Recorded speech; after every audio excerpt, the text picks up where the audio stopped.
තරුවයා දැන් අපේ ELC පෙර පාසලට ජනවාරි මාසේ සිට නේද ආවේ? හරි.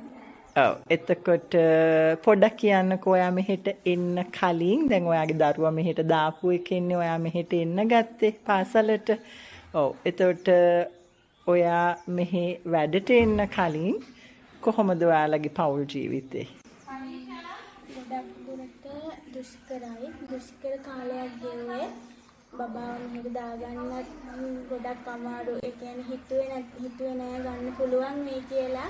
එතනින් ගොඩක් මේ ජීවිතේ වෙනස් වුණා. ටර්නින් පොයින්ට් එකක් වුණා. කන්නවත් ඒ කියන්නේ ආර්ථික අතින් දුෂ්කරම කාලයක් තමයි ගෙවුවේ.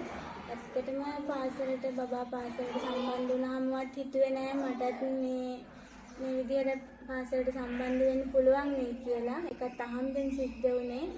ඒ කාලෙත් එක්ක දැන් මේ කාලේ සංසන්දනය කරනකොට අඩියක් දෙකක් විතර මම දැන් ජීවිතේ ඉස්සරහට ඇවිල්ලා තියෙනවා.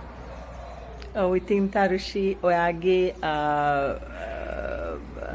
ගෙදර තව වෙනස්කම් මොන හරි වෙලා තියෙනවද විශේෂයෙන්ම දැන් ඔයාගේ හස්බන්ඩ්ුත් මෙහි වැඩට ඇවිල්ලා ඉන්නේ.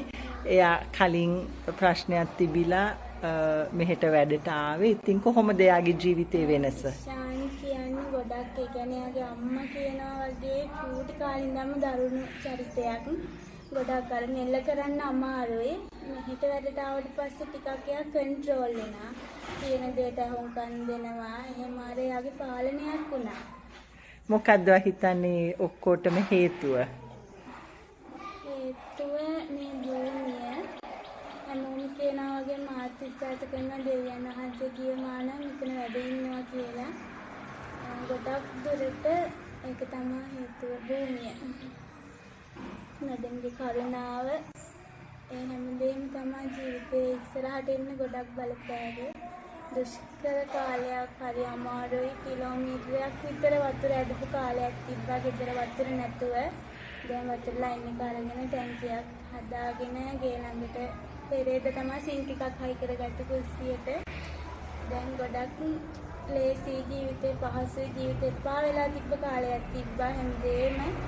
දැන් නම් ගොඩාක් දුරට ප්‍රශ්න විසඳිලා මොන ප්‍රශ්නයක් ආවත් ඒකට විසඳුමත් ඒත් එක්කම එනවා. අභියෝග වලට මුහුණ දෙනවා. ඒ වගේම මගේ අධ්‍යාපන කටයුතු කාලයක් නතර වෙලා තිබ්බේ කරගන්න විදියක් නැතුව අමාරුයි. දැන් ඒවත් සාමාන්‍ය විදියට කරගෙන යන්න පුළුවන්කම තියෙනවා. ස්තුතියි ඔයාගේ ජීවිතය අපි සමග බෙදා ගත්තට. Thank you madam හැම දෙයකටම.